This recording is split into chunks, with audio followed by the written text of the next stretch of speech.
Bill's own Stephen Corwin, and he won the Union Force release tournament. And what deck were you playing? I played Saturday Goku. All right, can we get started? Yeah. So I played Saturday Goku. I've been playing this since I started playing the game, so it's a lot more familiar for me. I ended up playing a blue-red version of it.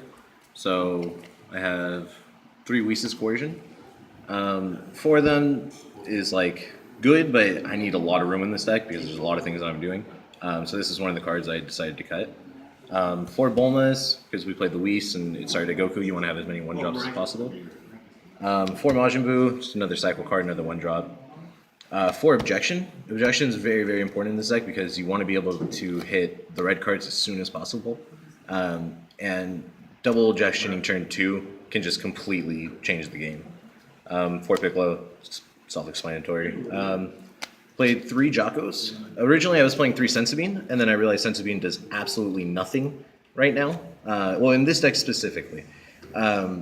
Jocko allows me to have around 2 mana open turn 4 or 5 after I drop a Bobbidi because of ejections and Whis and whatnot, and it allows me to stay alive. The hardest matchup is Vegeta, and so when they're trying to just swing at you really early, and they try and destruction or Champa, then you can just Jocko them, bounce it back, save your life. I played 2 of the Mana Whis and 1 of the new Whis, the blocker. I did this because in the rulebooks, if you're searching for a specific card and you see it as you're scrolling through your deck, you have to immediately pick it. So I realized that I charge my Whis a lot as energy, so why not play another one to search how many or see how many Whis I have left in my deck? Because realistically, you only resolve 1, and this one it can't be KO'd by skills.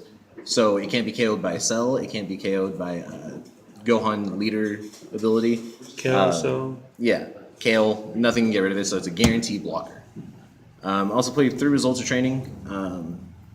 It's very, very important to be able to flip yourself, especially going on to turn 4 when you have like 6 energy. If you're able to result and then flip and then swing and then untap it still, so you have your 6 to play Bobbidi, that's really, really important because now you're swinging with a 20, and then whatever cards the Bobbidi brings out.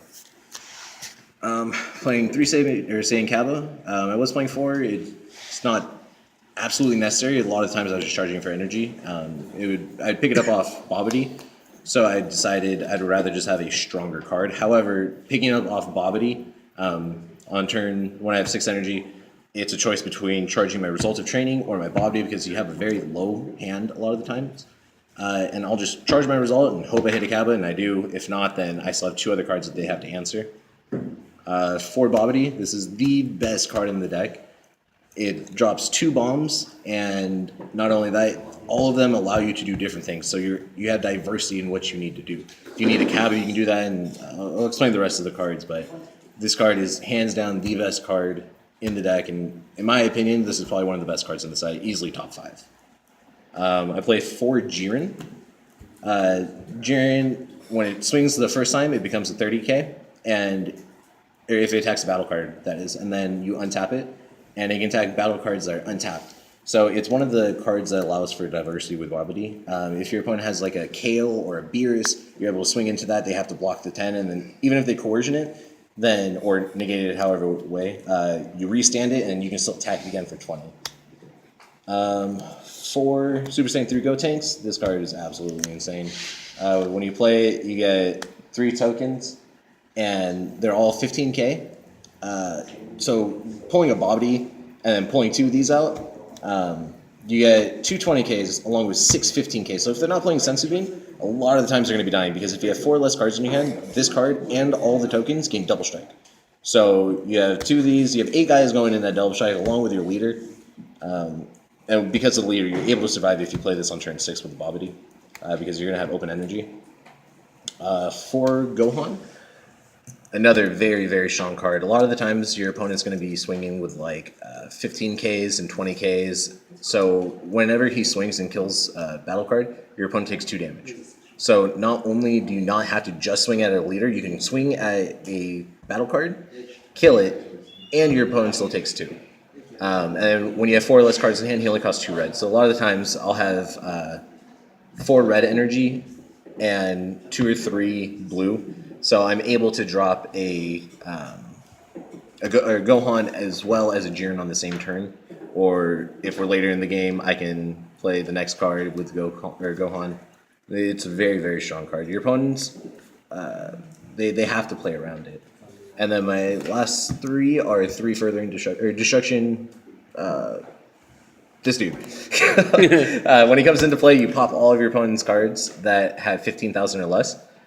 So when you're going for a giant push, if you go Bobbidi with Champa and Gotenks, for example, you wipe their entire board, all their chump blockers, so all of your tokens can now swing for 15, and they have to get rid of more cards that they don't have. Wow. And same thing here, so like, if they have hypothetically a Beerus with like 3 1-drops, you pop the 1-drops and you swing at the Beerus, they have to block for 10, and if you combo with just a random 5-drop that you have, they have to block with 15. So that means that they have to either waste their 10k drawer, like Piccolo, Trunks, whatnot, or you have to tap out an energy as well as another one. So like, both of these are very important, and everyone plays at 3 life now. This being a triple striker is very, very important. Everyone tries to play around any sort of double strike cards like Gohan, Beerus, whatever. So being a triple striker makes a huge difference in this deck. Thanks for the deck profile. Any shoutouts to anybody? Shout out to Multi-Monster Deals. We have everything that you guys need at Frankenstein's, California. Shout out to my testing partners, Tim Locke, Craig, Lee, Tomatsu Sari.